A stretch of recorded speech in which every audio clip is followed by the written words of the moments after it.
Good morning students. छठवीं कक्षा के लिए आज हम नागरिक शास्त्र इस विषय का अध्ययन करेंगे। नागरिक शास्त्र इस विषय में पिछले जो वीडियो हमने बनाए थे उसमें हमने देखा जो तीसरा लेसन था ग्रामीण शासन संस्थाएं। इसमें हमने अध्ययन किया था ग्राम पंचायत का, पंचायत समिति का और जिला परिषद का। तो ग्राम पंचायत में कितने सदस्य होते हैं, उनका अधिकारी कौन होता है, प्रशासनिक अधिकारी कौन होता है, इसकी जानकारी हमने ली। उसके बाद जो पंचायत समिति है उसकी सदस्य संख्या कितनी होती है, उसके पदाधिकारी को क्या कहते हैं, अधिकारी कौन होता है, इसका अध्ययन हमने किया।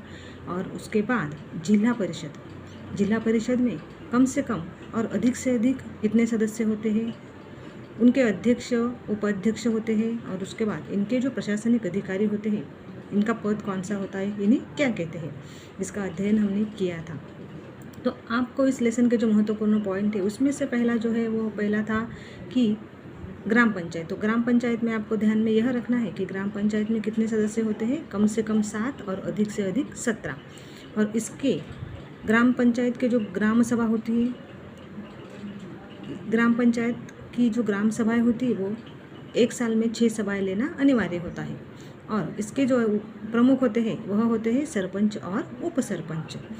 और इन पर जो सरपंच और उप सरपंच जो होते हैं इन पर किसका अधिकार होता है, प्रशासनिक अधिकारी इनका होता है ग्राम सेवक। उसके बाद पंचायत समिति का इसी प्रकार उनकी सदस्य संख्या होती है 15, कम से कम 15 और अधिक से अधिक 45। और इसके जो पदाधिकारी होते हैं इसे सभापति उप सभापति कहते हैं। और प्रशासनिक अधिकारी होते हैं खंड विकास अधिकारी। तो इस प्रकार का जो चार्ट है वो आपको देखो, यहाँ का पेज नंबर जो है 70 पे देखो, ये जो चार्ट है ये आपको बनाना है और ये अच्छे से पाठ भी करना है। उसके बाद चौथा लेसन देखो, नगरीय स्थानीय शासन संस्थाएं, इसका अध्ययन हम आज करेंगे।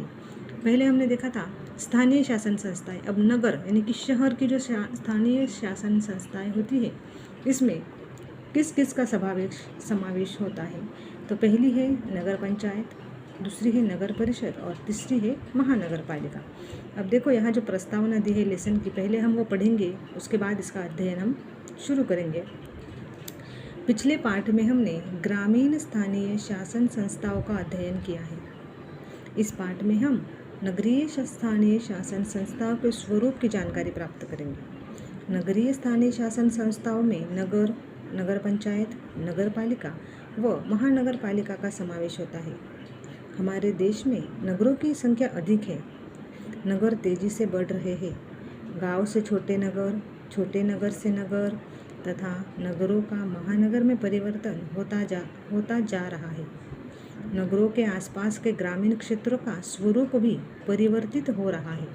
अब देखो, पिछले पार्ट में अभी जो मैंने आपको बताया उसी प्रकार हमने जो लेसन अध्ययन किया था वो था ग्राम पंचायत का, पंचायत समिति और जिला परिषद का। और इस लेसन में अब हम अध्ययन करेंगे कि नगर पंचायत का प्रकार स्वरूप कैसा होता है, नगर परिषद का स्वरूप कैसा होता है, महानगर पालिका का स्वरूप कैसा होता है।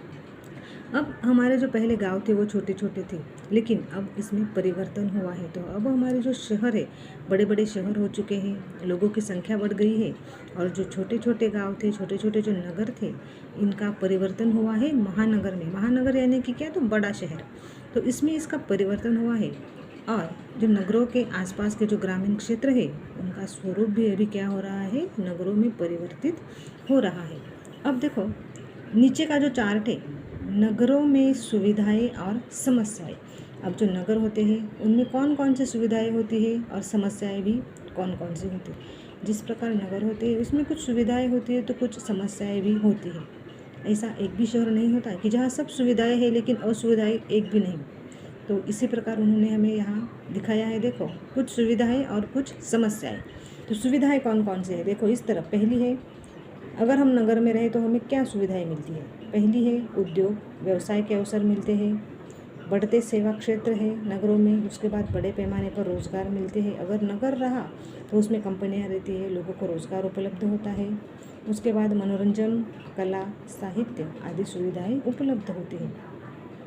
तो नगरों में मनोरंजन के लिए हम जा सकते हैं, घूम सकते हैं, साहित्य और सुविधाएं भी उपलब्ध होती हैं। उसके बाद समस्याएं क्या आती है, देखो नगरों में रहने के बाद अपर्याप्त आवास, यहाँ क्या है, जहाँ आवास यानी कि रहने की जगह, हम जहाँ रहते हैं ये कहाँ कैसी होती है, छोटी होती है, अपर्याप्त भी होती है।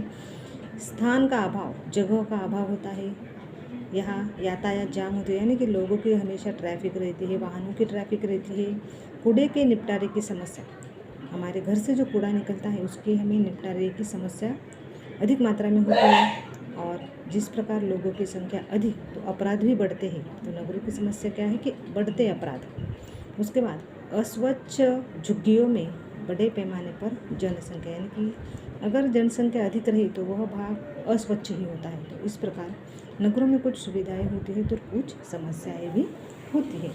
अब देखो, नगरीय स्थानीय शासन संस्थाएं में पहला जो है वह है नगर पालिका। अब नगर पालिका का कार्य किस प्रकार चलता है, देखो, छोटे शहरों के लिए स्थानीय शासन के रूप में नगर पालिका का निर्माण किया जाता है। नगर पालिका का चुनाव प्रति 5 वर्ष में होता है। निर्वाचित प्रतिनिधि नगर सेवक के रूप में कार्य करते हैं। वे अपने में से एक को अध्यक्ष के रूप में चुनते हैं, उसे नगर अध्यक्ष कहते हैं। अब देखो, जो सबसे पहले हम अध्ययन करेंगे नगर पालिका का। तो जो नगर पालिका होती है वो छोटे शहरों के लिए निर्माण की जाती है। और जो नगर पालिका के चुनाव हैं वो 5 साल में होते हैं। और इसके जो निर्वाचित प्रतिनिधि होते हैं, नगर पालिका से किसका चुनाव होता है, तो नगर सेवक का चुनाव होता है। तो जो प्रतिनिधि होते हैं वो नगर सेवक का चुनाव करते हैं और एक का अपने लोगों में से एक व्यक्ति को वो अध्यक्ष के रूप में चुनते हैं, उसे क्या कहते हैं, नगर अध्यक्ष कहते हैं। नगर पालिका की सभी सभाओं की अध्यक्षता नगर अध्यक्ष करता है। वह नगर पालिका के कार्यों का नियमन करता है और नगर पालिका के आर्थिक व्यवहारों को भी वह संभालता है।